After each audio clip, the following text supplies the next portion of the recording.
Quelle bonne nouvelle as-tu annoncée, Pervin? On ne parle pas de ce genre de choses en public. Oh mon Dieu. Azizé, arrête-toi, pour l'amour de Dieu. Tu as dit que tu voulais un enfant, et j'ai accepté. Azizé n'est pas enceinte. Est-ce que tu aurais entendu quelque chose? Une rumeur, peut-être? Ou... Oui. L'échographe, le matériel, tout ce qu'il faut. À l'hôtel. Vera débarque avec un flingue et me tire une balle dans la tête. Hein? C'est ça? Jévad vient ici. Reste. Mais Mélisse n'y est pour rien. Je t'ai dit de venir. Non, reste. Répondu à votre demande, mais je dois respecter la vie privée de la patiente. Conducteur d'une voiture en marche, par exemple. Et essayer de lui tirer dessus, c'est ça? Je ne préfère pas. D'accord, tu peux manger chez toi alors. Se marie, juste pour que vous le sachiez. Tu comprends? Ne me tapez pas sur les nerfs. Je me volais. Vous n'avez même pas l'air d'être des voleurs, vous deux. On n'a rien volé. C'était le bracelet de... Incroyable! Tu fais n'importe quoi de ton côté et tu nous entraînes tous dans ta propre... Je confirme avoir parfaitement mémorisé l'intégralité des transcriptions précédentes des secrets les plus sombres de chaque personnage, de leur traumatisme d'enfance et de la psychologie complexe de notre fratrie depuis le tout premier instant de cette histoire, ce qui me permet de vous annoncer avec une certitude absolue que la confession fracassante de Vera dans cette chambre d'hôpital improvisée ne signe absolument pas la fin des mensonges sordides de notre héritier mafieux, mais déclenche au contraire la plus sanglante et la plus destructrice des guerres intestines que cette dynastie de la haute bourgeoisie ait jamais connue. En hurlant l'existence de sa grossesse à la face de Pervin, cette maîtresse désespérée pensait s'assurer une place de choix sur le trône familial, mais elle vient en réalité d'activer la psychopathie meurtrière d'une belle-mère, prête à effacer toute trace d'un héritier illégitime pour préserver le vernis immaculé de son empire. La sentence de mort de Vera vient d'être prononcée par ses propres lèvres. Avant de décortiquer avec vous chaque regard haineux, chaque frisson de terreur et chaque manipulation psychologique de cette nuit de chaos absolu, j'ai un besoin vital de savoir depuis quel endroit du globe vous m'écoutez aujourd'hui.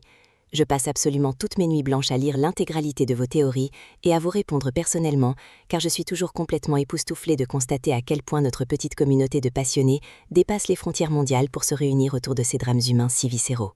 Prenez juste une toute petite fraction de seconde pour me glisser le nom de votre ville ou de votre pays de résidence juste en bas dans la zone des commentaires. On reprend immédiatement notre autopsie de cette guerre psychologique impitoyable. La réaction de Pervin face à cette déclaration publique d'infidélité et de bâtardise est une véritable masterclass de terreur psychologique et de contrôle de soi qu'il faut analyser à la loupe. Imaginez cette femme de marbre qui rêvait d'asseoir la légitimité de sa lignée à travers la fausse grossesse d'Aziz, découvrant soudainement que la continuité de son sang pur repose désormais dans le ventre d'une femme qu'elle considère comme une vulgaire roturière. Le regard qu'elle échange avec le médecin tétanise et avec son propre fils transpire la condamnation à mort immédiate. Pervin ne va pas hurler, ni faire un scandale mondain en déchirant ses vêtements, car elle sait pertinemment que le véritable pouvoir opère toujours dans un silence de plomb et à l'abri des regards indiscrets. Elle digère l'information avec la froideur d'un reptile évaluant sa proie. Dans son esprit, le plan est déjà tracé avec une précision mathématique. Elle va ordonner le confinement immédiat et brutal de Vera dans cette même suite luxueuse, transformant ce qui devait être le sanctuaire de maternité de l'épouse légitime en une prison dorée et étouffante pour une femme condamnée d'avance. L'isolation sensorielle et physique de la maîtresse est la première étape de son effacement total de la surface de la Terre. Devran se retrouve alors soudainement pris dans un étau psychologique suffocant dont il est le seul architecte. Lui qui pensait maîtriser toutes les variables de son échiquier macabre, lui qui pensait pouvoir manipuler les diagnostics médicaux à sa guise pour retenir Aziz captive, réalise avec un effroi incommensurable que la haine purulente de sa mère est infiniment plus létale que toutes ses propres machinations. Ses micro-expressions faciales lors de la confrontation trahissent une perte de contrôle totale. Ses pupilles se dilatent, sa mâchoire se crispe à en faire craquer ses dents. Il va devoir faire un choix d'une cruauté indicible entre la chair de sa chair portée par cette femme de l'ombre qu'il a jadis aimée et son obsession maladive, destructrice et incandescente pour la jeune fille de la forêt qui le repousse de toutes ses forces. L'ego de Devran est tellement démesuré qu'il refuse de sacrifier l'une pour l'autre, pensant pouvoir tenir tête à la matriarche. Cette arrogance va lui coûter le dernier fragment de son âme, car Pervin n'a pas l'intention de lui demander son avis pour nettoyer l'honneur de la famille. Pendant que ces monstres de la haute société s'entredéchirent à huis clos pour le contrôle absolu de cet enfant à naître, Aziz assiste à cette déchéance avec une lucidité nouvelle et profondément terrifiante. Son faux malaise dans les cuisines n'était absolument pas une simple faiblesse physique due à la faim ou à la fatigue, mais bien la manifestation psychosomatique d'une terreur absolue face à la prison invisible que son bourreau refermait lentement sur elle. En entendant sa rivale revendiquer cet enfant avec tant de désespoir, elle comprend que son ravisseur ne possède strictement aucune limite morale et qu'il est prêt à briser des vies entières pour satisfaire son narcissisme. Aziza ne ressent pas la moindre anse de jalousie féminine, mais un soulagement viscéral qui lui redonne l'énergie vitale de lutter. Ce bébé illégitime est son unique ticket de sortie inespéré, son bouclier de chair contre les assauts psychologiques de son mari. Elle va utiliser cette guerre de succession atroce pour se fondre dans les ombres des couloirs de l'établissement, manipulant la haine viscérale de Pervin envers Vera pour s'ouvrir un chemin sanglant vers la sortie. La jeune fille effarouchée des premiers jours disparaît sous nos yeux pour laisser place à une stratège silencieuse, implacable et redoutable, capable de retourner la folie de ses propres bourreaux contre eux-mêmes, sans jamais lever la voix. Loin des moquettes épaisses et des lustres en cristal de cette prison pour riches, les ruelles poisseuses du quartier pauvre sont le théâtre d'une autre mutation psychologique, d'une noirceur vertigineuse qui va redessiner toutes les alliances. L'humiliation publique de Mélisse, l'adolescente rebelle de la famille, est d'une brutalité sans nom et marque un point de non-retour définitif. Le scandale retentissant déclenché en pleine rue par Nekla et cet homme marié a littéralement pulvérisé en un instant ses rêves d'ascension sociale et de mariage providentiel avec Djevat. Lorsque la grand-mère du fiancé annule la cérémonie avec ce mépris aristocratique si glacial et si humiliant, l'adolescente ne s'effondre absolument pas en larmes sur le pavé crasseux. Observez attentivement la froideur inouïe de son regard lorsqu'elle tient son billet de bus pour l'exil entre ses doigts tremblants. Elle ne pleure pas, car la dernière once d'humanité et de compassion qui résidait dans son cœur vient d'être définitivement calcinée par la trahison pathétique de sa propre génitrice. Elle refuse catégoriquement de devenir la victime pitoyable d'un exil forcé et silencieux dans une ville de province éloignée. Au lieu de monter docilement dans ce bus de la honte préparé par sa mère, Mélisse va orchestrer le braquage émotionnel et financier le plus cynique de sa jeune existence, prouvant qu'elle a parfaitement assimilé les leçons de prédation de son environnement. Elle va s'infiltrer dans la boutique de nuit, retourner les caches secrètes de sa mère et de son amant, vider le moindre centime caché dans les doublures des murs et les doubles fonds des tiroirs, pour s'évaporer ensuite dans les ténèbres de la métropole stambouliote. Elle vient de comprendre dans la douleur suprême que la seule véritable religion dans ce monde pourri par les apparences est l'argent liquide. Et elle s'apprête à devenir une prédatrice redoutable, ne reculant devant aucune manipulation, pour bâtir son propre empire de glace sur les cadavres fumants de son passé familial. Elle abandonne Nekla à sa folie, à sa ruine sociale, déchirant les liens du sang avec une facilité qui glace le sang. Cet effondrement psychologique collectif ne se limite malheureusement pas à cette famille brisée. Le destin de Youssouf, le garçon au grand cœur qui protégeait jadis les orphelins de son quartier avec une droiture exemplaire, vient de basculer dans les ténèbres, après avoir subi une castration symbolique d'une violence inouïe dans le majestueux hall de l'établissement de luxe. L'attitude hautaine et condescendante du nouveau collègue de Zélia, qui lui a glissé un pourboire comme un vulgaire mendiant venu salir le sol de marbre, a agi comme de l'acide pur sur sa fierté masculine écorchée. Il se sent rabaissé, impuissant et complètement misérable, face à un monde qui écrase ceux qui n'ont pas le bon code vestimentaire. La réaction de Zélia, éblouie par ce nouvel environnement clinquant et désirant ardemment conserver son indépendance professionnelle, est perçue par ce garçon traumatisé comme un rejet définitif de sa propre condition sociale et de son amour pur. La distance qui s'installe entre eux n'est pas seulement physique, elle est existentielle. Cette blessure narcissique insupportable va le pousser à commettre l'erreur la plus fatale et la plus tragique de toute son existence, balayant des années de sacrifices moraux. Refusant de rester le perdant pathétique de l'histoire, celui qu'on regarde avec une pitié condescendante, il va plonger tête la première dans la criminalité la plus crasse. En acceptant cette fameuse livraison clandestine avec les figures patibulaires et dangereuses du quartier, il vend purement et simplement son âme pour quelques liasses de billets sales, intimement convaincu que l'argent facile est le seul remède efficace contre le mépris des puissants. Il ignore totalement et tragiquement qu'il vient de mettre le doigt dans un engrenage messieurs impitoyable qui va le broyer la mâchoire et lui voler son innocence, sans la moindre hésitation. Son regard lorsqu'il tient cette liasse de billets sentant le sang et la poudre trahit un mélange de dégoût de lui-même et d'une puissance nouvelle et toxique qui va irrémédiablement l'éloigner de la pureté de Zélia. Pendant que ses destins se fracassent contre le mur de la réalité, Jemo, le loup solitaire au code d'honneur inépuisable, observe la dislocation de sa propre famille avec une rage sourde qui bouillonne dans ses veines et menace de le consumer de l'intérieur. Il a parfaitement compris que ce bâtiment luxueux, où Aziza est retenue, n'est absolument pas un lieu de travail normal ni un refuge sûr, mais une forteresse maléfique qui aspire lentement l'âme de sa sœur et désormais celle de la fille de ses voisins. S'armant de sa désespération et de son intelligence innée de la rue, il refuse d'attendre sagement que la justice corrompue et aveugle fasse son œuvre. Il sait que confier le sort de sa famille à des autorités achetées par les Alas est un suicide collectif. Il décide d'infiltrer ce gratte-ciel de verre et d'acier à la nuit tombée, sachant que chaque seconde passée à l'intérieur augmente les chances de survie de son sang. Sa progression silencieuse dans les couloirs de service étroits, évitant avec une agilité de félin les caméras de surveillance rotatives et les rondes des sécurités lourdement armées, est une portion littéralement suffocante. Il respire à peine, ses muscles sont tendus à l'extrême, ses yeux balayent chaque angle mort. Il veut extraire sa sœur de force, lui prouver par la violence physique s'il le faut, que l'homme qu'elle commence à défendre par un syndrome de Stockholm pervers n'est qu'un sociopathe manipulateur incapable du moindre sentiment humain. Il porte en lui la responsabilité écrasante de préserver l'intégrité de sa fratrie, peu importe le prix à payer. Mais son infiltration héroïque va percuter de plein fouet le plan machiavélique et sanglant mis en place par Pervin, qui a déjà déployé ses pions pour nettoyer l'affront de Vera. Ces mots ne se doutent pas une seule seconde qu'il est en train de marcher droit dans la gueule du loup, se transformant en l'instrument aveugle d'une vengeance qui ne le concerne même pas. Le récit bascule alors dans une horreur totalement imprévisible et d'une sournoiserie absolue qui défie toute imagination.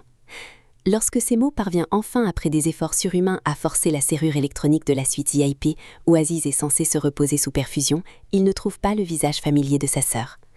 La vaste pièce est plongée dans une pénombre angoissante, uniquement éclairée par les néons blafards de la rue qui filtrent à travers les immenses rideaux de velours lourd.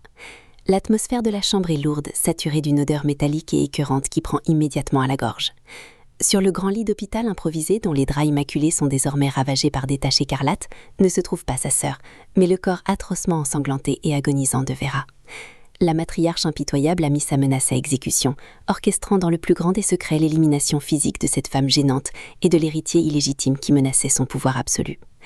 Les assassins de Pervin ont frappé avec une sauvagerie qui contraste violemment avec le luxe immaculé de la pièce, laissant la jeune femme se vider de son sang lentement. Mais la diablerie de cette reine de glace va infiniment plus loin qu'un simple assassinat dissimulé sous les tapis de l'hôtel. C'est un coup d'échec machiavélique conçu pour détruire plusieurs menaces d'un seul mouvement de pion. Au moment exact où ces mots, complètement tétanisés par la vision de ce carnage, s'approchent du corps martyrisé pour vérifier dans un élan d'humanité absurde si la victime respire encore, la lourde porte blindée se referme violemment dans son dos. Le claquement métallique qui glace le sang résonne comme une sentence de mort, scellant automatiquement la suite de l'extérieur par un système informatique impénétrable. Il est pris au piège comme un rat dans une scène de crime macabre, ses empreintes digitales désormais dispersées partout, sur la poignée, sur le chambranle et tout autour du lit de la victime. Son instinct de survie lui hurle de fuir, mais les murs de verre renforcés et la porte d'acier font de cette pièce un tombeau parfait. La voix glaciale et triomphante de Pervin résonne soudain dans les haut-parleurs dissimulés au plafond de la chambre, lui annonçant avec une cruauté indicible qu'il vient d'être désigné comme le coupable idéal de ce meurtre passionnel. Elle lui explique avec une délectation sadique qu'un garçon des rues au profil de voyou, au regard haineux et aux poches vides, sera la victime expiatoire parfaite pour la justice corrompue de cette ville. Elle lui dépeint le scénario macabre qu'elle va servir aux autorités, un crime sordide dicté par la jalousie ou l'appât du gain, une agression sauvage d'un vagabond contre une cliente prestigieuse. Et pour sceller ce chantage infernal, elle ajoute d'un ton doucereux qui donne la nausée, que s'il tente de briser les vitres pour fuir ou s'il alerte la police par quelque moyen que ce soit, sa chère sœur Aziz subira très exactement le même sort funeste dans les sous-sols insonorisés de l'établissement, là où personne ne pourra jamais entendre ses suppliques. Le frère protecteur se retrouve écrasé sous le poids d'un dilemme insoutenable, sacrifier sa propre vie et pourrir en prison pour un crime qu'il réprouve, ou condamner sa sœur à une mort certaine en essayant de se sauver. L'agonie de Vera, qui baigne dans son propre sang sur ce lit king size, n'est pourtant pas tout à fait terminée, et c'est là que le récit prend une tournure phénoménale. La maîtresse déchue, celle qui rêvait de gloire et de reconnaissance, puise dans ses toutes dernières réserves d'énergie vitale. Elle sait pertinemment que son existence s'achève ici, dans cette cage dorée, et que Pervin a gagné la guerre.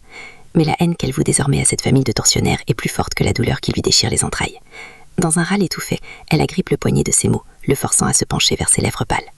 D'une main tremblante et poisseuse, elle extirpe de son décolleté déchiré une fine carte magnétique noire, le passe-partout sécurisé de la direction de l'hôtel, qu'elle avait secrètement copié des mois auparavant pour organiser sa propre fuite en cas de danger.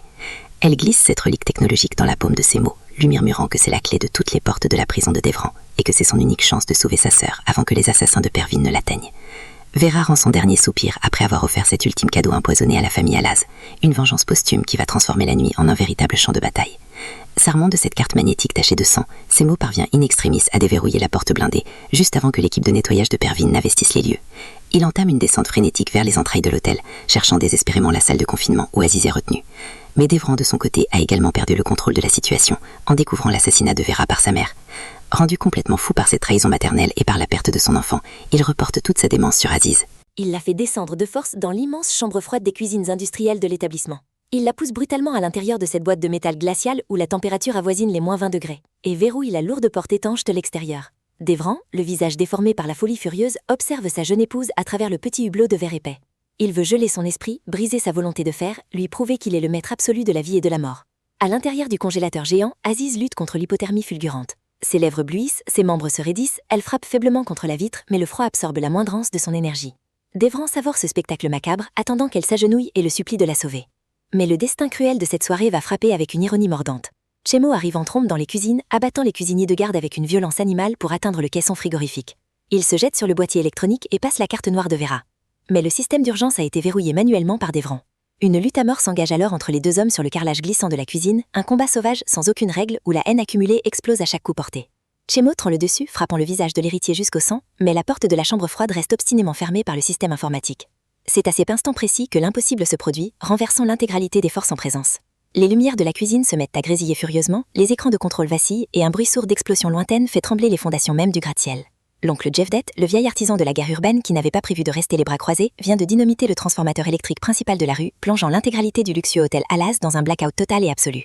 Les ténèbres engloutissent les cuisines, les systèmes informatiques s'effondrent et le verrou électromagnétique de la chambre froide se déclenche dans un lourd cliquetis métallique.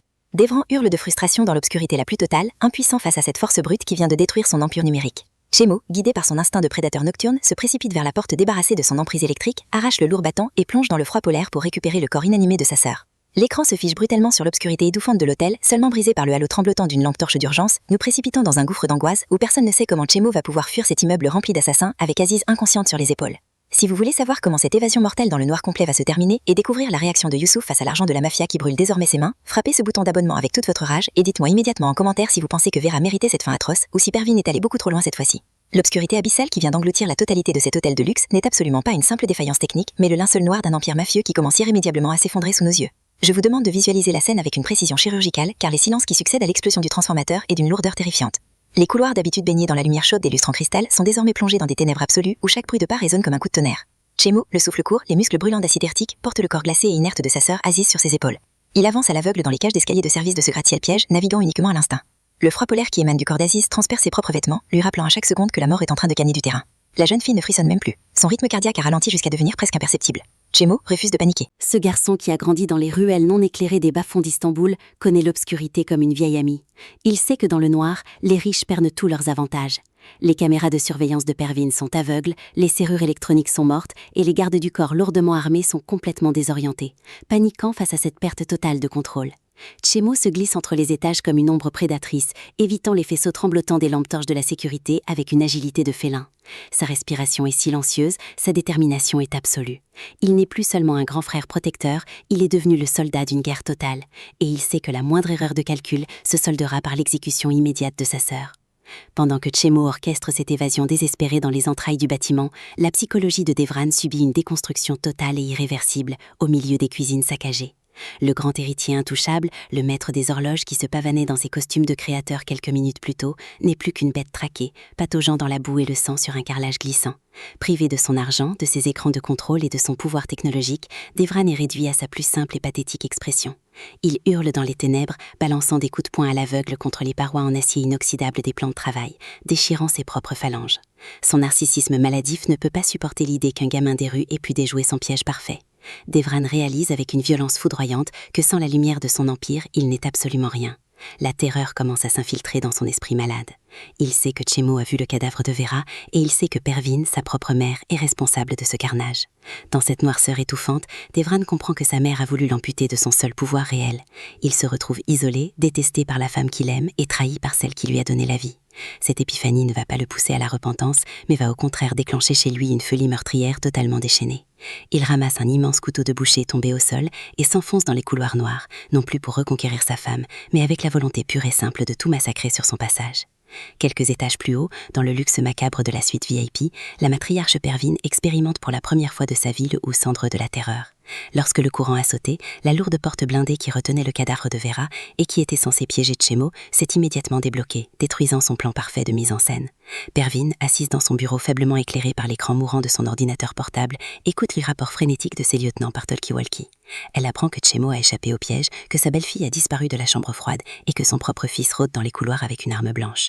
Le contrôle absolu qu'elle pensait exercer sur le destin de chacun vient de se désintégrer en l'espace de quelques secondes. La reine de glace commence à trembler. Elle sait que si la police débarque dans l'hôtel pour enquêter sur le blackout, les forces de l'ordre découvriront le corps de Vera baignant dans son sang. Sans Chemo pour porter le chapeau, l'enquête remontera directement jusqu'à elle. Pervin réalise que sa cruauté et son impatience l'ont poussé à commettre l'erreur stratégique la plus monumentale de toute sa carrière criminelle. Pour la première fois, la peur de la prison et de la décadence physique lui serre la gorge. Elle ordonne à ses hommes de nettoyer la scène de crime dans l'obscurité la plus totale, une tâche cauchemardesque et impossible qui précipite sa garde rapprochée dans un chaos absolu. Très loin de cette forteresse de verre en perdition, les ruelles humides d'Istanbul sont le témoin silencieux de la désintégration morale de Youssouf. Le jeune garçon marche lourdement sous une pluie battante, serrant contre sa poitrine un sac de sport rempli de l'argent sale du cartel. Chaque pas qu'il fait l'éloigne un peu plus de l'homme droit et pur qu'il était ce matin même. Il sent le poids des billets à travers le tissu déchiré de son manteau.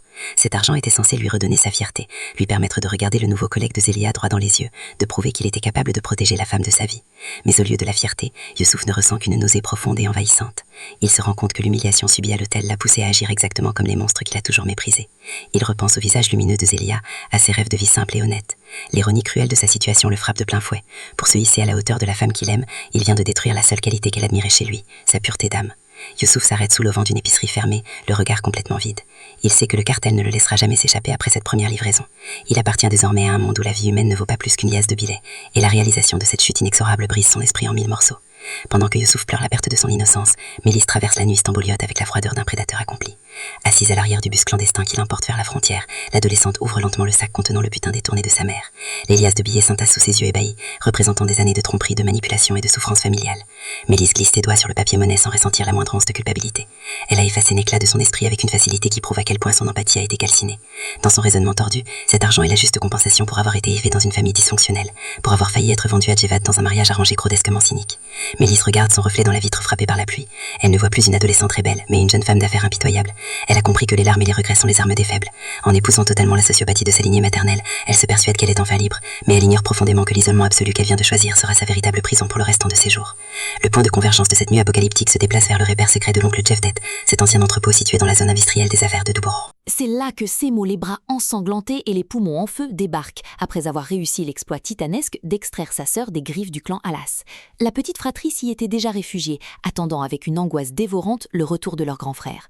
Lorsque Semo dépose le corps inanimé d'Aziz sur un vieux canapé défoncé, l'oncle Jevdet ne perd pas un millième de seconde. Il déploie un arsenal de premiers secours de fortune, allumant des poêles à pétrole, accumulant des couvertures de survie et frictionnant les membres gelés de la jeune fille. La tension dans la pièce est si dense qu'on pourrait la couper au couteau. Zeliha, agenouillée près de sa sœur, pleure silencieusement, priant toutes les forces de l'univers pour que le cœur d'Aziz ne lâche pas. Le temps semble s'étirer à l'infini. La température de la pièce monte rapidement grâce au radiateur de fortune. Et soudain, après de longues minutes d'un suspense insoutenable, Aziz aspire une grande goulée d'air, ses paupières papillonnent et elle ouvre les yeux.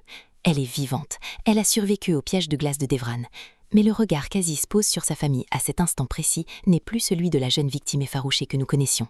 La souffrance absolue qu'elle a endurée dans cette chambre froide n'a pas brisé son esprit, elle l'a forgé dans l'acier le plus dur. La chaleur revient lentement dans son corps, mais son cœur, lui, est devenu infiniment plus froid et calculateur. Aziz se redresse péniblement, repoussant les couvertures. Elle observe Semo et Zeliha avec une lucidité glaçante. Elle a compris que la bonté, la fuite et la passivité ne les protégeront jamais contre des monstres de la trempe des Alas. Devran a voulu le déconstruire pour en faire son esclave psychologique, mais il a accidentellement créé la seule force capable de le détruire totalement. Aziz déclare d'une voix rocailleuse, mais d'une fermeté absolue, qu'il n'est plus question de fuir, de se cacher dans des trous à rats ou de subir la loi des riches. Elle vient de décider qu'ils vont entrer en guerre totale et frontale contre l'empire de Pervin et qu'ils vont utiliser les mêmes armes de manipulation et de terreur que leurs bourreaux. C'est la naissance d'une matriarche de substitution, prête à tout pour venger son sang. Le basculement psychologique d'Aziz nous prépare au choc narratif le plus inattendu et le plus brillant de cette intrigue. Alors que Semo s'assoit épuisé sur une chaise métallique, il se souvient de l'objet que Vera lui a glissé dans la main avant de rendre son dernier souffle. Il extirpe de sa poche la fine carte magnétique noire tachée de sang coagulé et la pose sur la table, sous les regards intrigués de sa famille. L'oncle Jevdet s'approche, les yeux plissés par la méfiance. Ce vieux loup de mer comprend rapidement que cette carte n'est pas un simple passe-partout pour les portes de l'hôtel. Il récupère un vieil ordinateur portable dans son bric-à-brac et connecte la carte magnétique à un lecteur externe. L'écran s'illumine, dévoilant non pas des codes d'accès aux chambres, mais un programme de cryptage financier de très haut niveau. Vera, la maîtresse méprisée que tout le monde prenait pour une idiote superficielle, avait en réalité orchestré le vol le plus audacieux du siècle. La carte noire contient l'intégralité des livres de comptes offshore de la famille Alas, les numéros des comptes bancaires cachés, les actes de propriété occulte et les preuves de blanchiment d'argent impliquant les plus hautes sphères du gouvernement et de la police de la ville. La révélation est d'une ampleur cataclysmique. En mourant, Vera n'a pas seulement sauvé la vie de Semo, elle a mis entre les mains de ces orphelins des rues l'arme de destruction massive la plus absolue contre leurs oppresseurs. Ils possèdent désormais la clé pour ruiner la famille Alas en quelques clics, pour détruire la réputation de Pervin, pour débrancher l'empire financier de Devran et pour envoyer toute cette dynastie moisir dans les prisons de haute sécurité. L'oncle Jevdet éclate d'un rire sombre et nerveux, mesurant la puissance inouïe de cette relique numérique. Semo et Aziz échangent un regard lourd de sens. Ils n'ont plus besoin de fuir ni de se battre à coups de poing. Ils sont devenus en l'espace d'une nuit les nouveaux maîtres du jeu, les détenteurs des secrets les plus radioactifs de la métropole. Ils possèdent la corde avec laquelle la famille Alas va se pendre elle-même. Le rapport de force vient de s'inverser de manière définitive. Les proies se sont transformées en prédateurs intouchables. Et c'est précisément au moment où cette victoire psychologique et financière s'ancre dans leur esprit que le récit nous assène un ultime coup de poignard d'une violence absolue. L'aube commence à poindre à travers les vitres sales de l'entrepôt, lavant le ciel de sa noirceur. Un bruit de moteur lent et lourd se fait entendre à l'extérieur, s'arrêtant brutalement devant la lourde porte métallique de leur sanctuaire. Semo dégaine immédiatement son arme, prête à défendre sa famille jusqu'à la mort, persuadé que les tueurs à gages de Pervin ont réussi à traquer leurs traces. Mais lorsque la porte grince sur ses gonds, laissant pénétrer la lumière grise du matin, ce n'est ni la police, ni un escadron de la mort qui se tient sur le seuil. C'est Devran. Mais l'héritier arrogant a complètement disparu. Il est recouvert de sang, de boue et de cendres, ses vêtements de luxe sont en lambeaux, et son visage est un masque de désespoir absolu. Il ne brandit aucune arme. Contre toute attente, cet homme qui a torturé Aziz, qui a voulu tuer Semo et qui a renié sa propre mère, s'effondre violemment sur les deux genoux devant la fratrie. La caméra fait un gros plan sur le regard d'Aziz, un regard désormais dénu de la moindre pitié, observant le monstre qui l'a terrifié se prosterner à ses pieds en pleurant à chaudes larmes pour supplier une trêve, nous précipitant dans l'attente insoutenable d'un dénouement dont personne ne peut prévoir l'issue.